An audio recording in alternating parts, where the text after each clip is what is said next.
за вие ги подпишавте кодекс за фер и демократски избори, дали оваа афера со притисок во администрацијата е дел од злоупотреба на изборниот процес? Со денешниот подпис на Кодексот за фер и демократски избори, јас гарантирам дека Социјалдемократскиот сојуз ќе се однесува согласно напишаното во тој кодекс.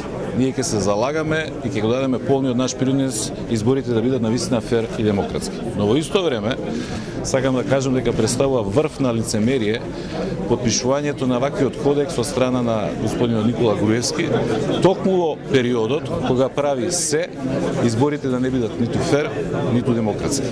Сведоци бевме на еден скандал кој што беше потврден со аргументи за груба злоупотреба на вработените во државната администрација, каде што се користат притисоци, закани, заплашувања, а се со цел да се натераат луѓето да гласаат за владеачката партија. Тоа е нешто без преседан.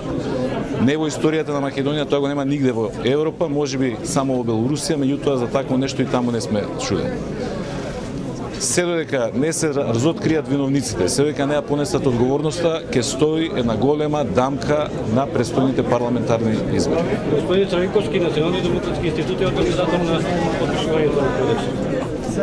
Дека велите премиерот го ставил подписот на зашто обвинување за премиерот? Затоа што подпишува едно, а во пракса да прави нешто сосема друго. Секојдневно се злоупотребува позицијата на власт, се врши притисок на вработените во администрацијата, се користат на бескрупулозен начин буџетските и народни пари за себе промовирање.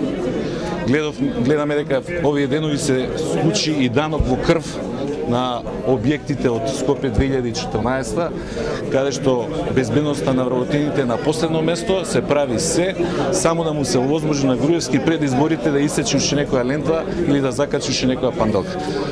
Тоа со фер и демократски избори нема никаква врска. Благодарам многу.